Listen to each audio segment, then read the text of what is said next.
Hola, ¿qué pasa, campeones? My name is Diego, and this is DSpot. If you're looking for El Espanyol versus Fútbol Club Barcelona review, then look no further. This is the place to get your Barca news. DSpot, getting you closer to the action than any other Barca YouTube channel out there. So make no mistake, stick around. Let's start the show.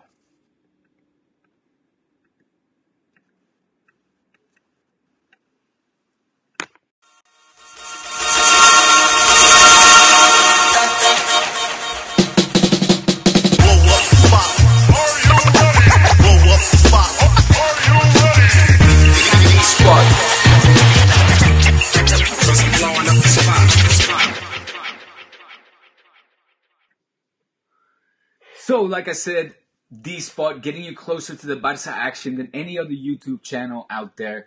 If you're new to this channel and you like what you're seeing, then make sure you click that subscribe button. Of course, for those of you that are not new to this channel, to all the old school DSpot loyals, how did you like that intro?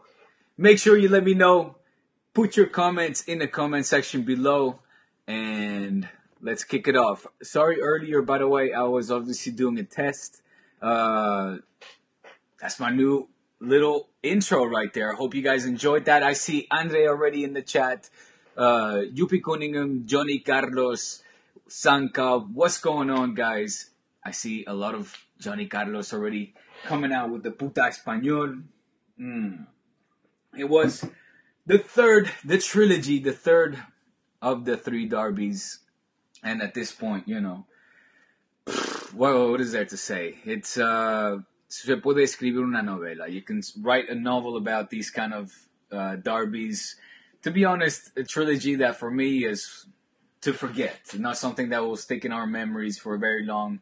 It was an ugly one, and but Barca remains unbeaten. Barca remains, of course, top of LaLiga. That's not even to be worthy to mention, but Espanyol stays where they are. Where are they? 14th or 15th, clear of relegation, and obviously not in the European spots. But, you know, these kind of games are games where Espanyol wants to come out there. It's their Clásico of the year, and having three in a row made it, of course, all the more juicier. But, mira, ¿qué quieres que te digo? This one is one to forget. You know, nothing amazing. Obviously, the weather was not exactly the type of weather that allows for beautiful football to be played, and the style at which Espanyol plays football leaves a lot to desire as well. It brings out results, obviously. Espanyol scoring again. We're close to beating us again in El Cornellà. But, you know, it had to be, of course, Piqué, the one to come home and give us the draw, which, well-deserved or not, it had to be Piqué. If anybody was going to do it, it had to be Piqué. I was happy for him. And I see a lot of you guys on the chat already talking about what was or what wasn't said to Umtiti. Johnny Carlos, I saw you earlier saying about these racist comments. I saw them too. Apparently, who was it from Being Sports that is confirming this? You know, these kind of matches that leave me kind of indifferent, leaves me feeling sorry for Pericos, to be honest, for los Periquitos, the fact that they just take so much joy in hating, which, look, rivalries, you guys know I'm all in favor of rivalries, whether it's, you know, Barca Madrid, whether it's Espanyol Barca, whether it's Holland Germany. I love that passion behind, you know, derbies, rivalries, clásicos, call it what you want, and that has to be there. But you know, the way at which I think there's ways of confronting a derby or your rivalry with your opponent, and there's ways of doing it. You know what I mean? Y muchas veces, a lot of times, el estadio de Cornellà, where Espanyol plays, they take it a little bit step too far. The things they say against Piqué in this case, about Shakira, about his kid, me sobra. It's, you know, I still have to see the majority of the Camp Nou being that rude towards another team, even the likes of Real Madrid. But, I might be wrong. A la Madrid, I know that you're in this chat a lot. Of course, Barca has sectors of Barca fans have shouted a lot of profanities towards rival teams, Espanyol included, but I don't think you hear the majority of the stadium screaming the profanities that they do. My opinion. Look, what can we say about the players? A lot of you guys are getting into it already. Piqué, I see a lot of hearts. Abshatush saying Coutinho was good. Well, let's start with the back four. Look, again, the laterales. What did I tell you guys last time? I said Valverde will not give up on these laterales. Will not give up giving starting minutes to Digne and Semedo. And unfortunately, in my opinion, they no lo aprovecharon. They didn't take advantage of it, which was a shame. Particularly in Digne's case, I usually defend him, say that at least he's up to. Definitely not a starter. He's not a worthy starter of this team. Don't get me wrong. But a lot of you guys want him out of Barca, and I say give him a little bit more time. At this moment in time, I would like perhaps to see other Barca, suplentes, Barca B guys, perhaps getting some minutes because Digne is leaving a lot to desire. He's not awful, but it's the kind of role that you could see somebody in the Barca B team do as well.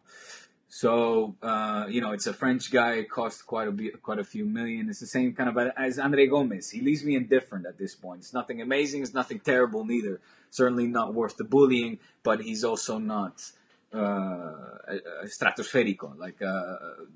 Again, the kind of talent you hope would come out of La Masia. But that's a whole different topic. Nitya saying Digne performed good in the beginning of the season, but today he didn't perform well. Yeah, he hasn't really been very good in his recent games where he gets starting minutes. Saji saying no Mina, so no Yerry Mina. Of course, Umtiti will be suspended for the match against Getafe. Maybe we get to see some Mina minutes. Iniesta played good. I see Saji talking about Iniesta. Is he playing too much? Well, that's what Coutinho's there for. So, look, it was good to see Messi on the bench, obviously.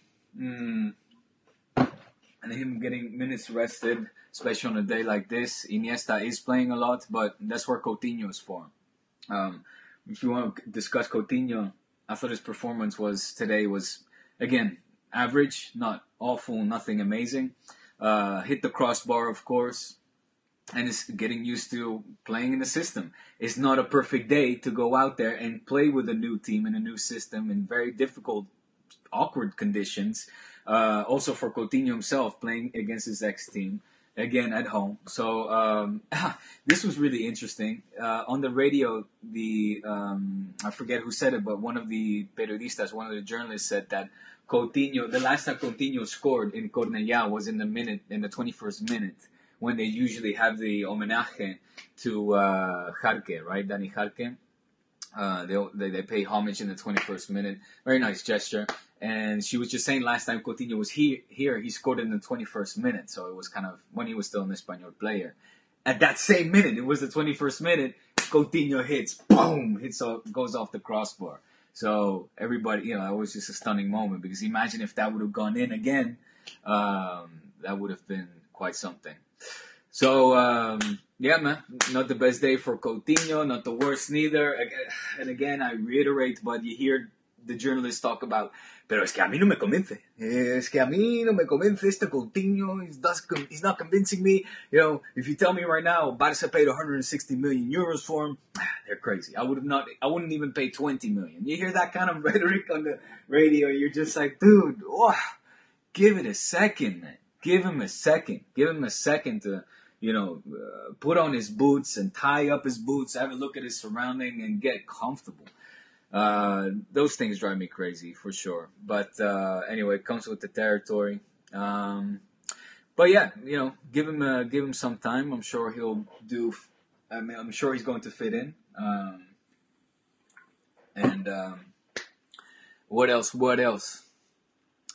Talk about Coutinho, talk about Iniesta, talk about Busquets, how important he is. I see Harry Potter saying here, will we ever get to see different formation with Valverde than when Dembele gets back? I mean, the 4-4-2 is way too defensive. I want to see more free-flowing attacking from Barca. Good point. The 4-4-2, though, I think is also the reason why Luis Suarez has started scoring again. So I think the 4-4-2 is benefiting Luis Suarez a lot, not having a player like Neymar on the side of him. So the 4-3-3, that's why it hasn't worked out yet. I hope with Dembele and Coutinho we will go back to a 4-3-3 and that somebody can fill in that, of course, that Dembele can fill in that the gap that Neymar left, where Luis Suarez also thrived in. So let's see. Marakur saying, hello from Nepal. What's going on, guys? Of course, like I said, thank you again for joining. I want to know, just take a little break from the analytical talk from the football match. I'm very curious of your thoughts on the intro. I'm going to play this one more time because it's just too good. The new logo is out. I want to give a big thanks to Nevin, my buddy Nevin, for that, of course. The DSpot soundtrack. This is the debut of my new logo. And the intro, the trailer, and intro beats. Check him out. Is the producer, the genius behind the music in the intro. I'm gonna play it one more time because this is so good. And it's so good. And that's it, man. I'm gonna play it real quick. So hold on. Let me know your thoughts on this one.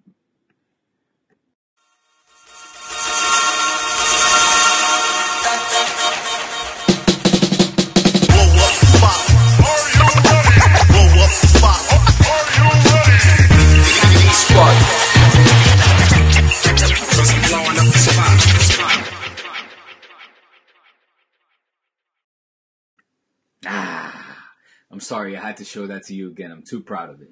But yeah, man, so let me get back to some of your guys' questions. And then I'm going to call it a day. Sai just saying it's dope. The logo's great as well. Jesus, man, this camera is just...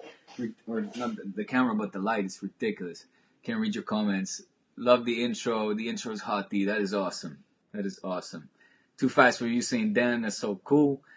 I know you'd like it. I still have that Gangstar in there too. Too fast for you. So I know you'd like that. Well, yeah, man. What else to say? Listen, guys. I wanted to actually keep this one relatively short. So we're on 12 minutes. And I want to let you know that I'm creating this show. So I've got some new software. I've got new branding. I've got new software that I can make the live experience a little cooler as well. And I want to try to come on live just more often and do kind of cool stuff like this. And little by little, we're piecing it together. So before I go, Johnny Carlos asking for predictions for Valencia versus Atleti. That's a good one. Valencia, I mean, they both need this win. Obviously, Valencia, though, after losing against Barca, playing Madrid, then playing Barca before, I could see Atleti take this one. Maybe Atleti for this one. I might fancy them, even though Valencia needed. But I think Atletico de Madrid is gonna take this one. Abdul is saying, hello, Diego. Remember me? Yes, I do. Abdul, what's good? What's good? I'm happy you remembered coming on to the show, too. It's good to see you. And then basically midweek action, of course, the second leg of the Copa del Rey. Look, let me just finish off the match, the Barca Espanyol match, which for me didn't have many more talking points other than, we got a 1-1, unbeaten. The trilogy, the trilogy saga with Espanyol is now over. Thank God. We can move on and look forward to Valencia. Look forward to the Champions League clash against Chelsea, because we all know that is where all of our minds are at. Even the players, how can you get these players motivated and expect to win it week in, week out on a day like this where it's está lloviendo, it's coming down rain like crazy. You're leading by, 19 points. That could have been 21 points, but whatever, over your fiercest enemy. You got the LaLiga in the bag. You're killing it in the Copa del Rey. You're thinking about Chelsea. You're thinking about the Copa del Rey, the semifinal. But you're not thinking about, necessarily winning there. Despite all that, they grind down the win. Seguimos, sumamos, chicos. I say it week in and week out. Seguimos, sumamos, sumamos, seguimos. Da igual como lo quieres decir. We're still unbeaten in La Liga, and it's awesome. So that's all I wanted to say about that. Mina saying, I've heard some Espanyol players through racist insults yet. So, Mina, that's what we were saying just before. I heard that too. Whether that's confirmed or not, will we ever know? But that's what I saw on Twitter too. Barcelona Invincibles, perhaps. Well, when is Vermaelen coming back? Good question. Adi, he's coming back soon. He shouldn't be back. He was only going to be out for, 3 weeks? So I expect to see him back, probably not this week, but definitely for the Champions League, I would say. And hopefully, let's see if now with Big Sam out, we can see if Yerry Mina can make his debut too. Get some 305. What do you think about Miami? Miss a lot of people here in Miami, and Barca fans would like to get someone like Ronaldinho. What do I think about Miami? I was there over the summer. I love Miami. Bienvenido a Miami. I had a very good time. I spoke more Spanish in Miami than I do here in Barcelona. And that's not only because they speak Catalan here. Trust me. No, but it was my first time in Miami, and I loved it, man. Went out there to see Jenny Lizarazo as well. Had a chat with her and Joe about another show, which hopefully will continue one day. Jenny Lizarazo, of course, some of you guys will know. She's been on DSpot, Madridista, from Miami. Esteban, Chelsea has been struggling. Five guys or in or out. What do you mean? Hi from LA says, Toaster the Change. Did I say it right? Toaster the Change. Yeah, Toaster the Change, Toaster the Change. What's up from LA? What's good? And anyways, guys, like I said, that's it from me. So, a lot of shit to look forward to. Barca in the Champions League, that's where my minds are at. Esteban Zapata agrees with me. Chelsea is struggling. I see them struggling too. That's why I just want to face them as soon as possible. My mouth is watering. Very curious to see the Paris, PSG against Madrid. Neymar, of course, yesterday saying that he just can't wait for that match, and neither can I. Man, I can't read your comment. This light is ridiculous. It literally blinds me. I can't read nothing. No, this is it. All right, man. I'm going to be out. I'll be back more often. Follow me at This Is DSpot to see when I go live. Or click that notifications button. It's easy as that. Whenever I go live, which sometimes I don't announce, it's easy. Just click your notifications button when you click that subscribe button for this channel. And every time I pop out live, unimprovised, or I should say improvised, not prepared, you'll catch me, okay? Because with my time schedule, it's hard to always plan it out and everything. Plus, this show is going to be dope, man. Check this out. I've got all kinds of cool shit that I can do now. Hold on. Well, I still need to get used to it. But, here, I can write some stuff on the screen. Like, Escalarsa. And then, look at that. You see it. Alright, guys. So that's it. So I'm working on making the show better, more interactive, but also more entertaining. And you know where it's at. DSpot, getting you closer to the Barca action than any other YouTube channel out there. Here's the intro or the outro, in this case, one more time. And we'll speak soon. Subscribe, notifications. Peace. Always takes me a while. There it is.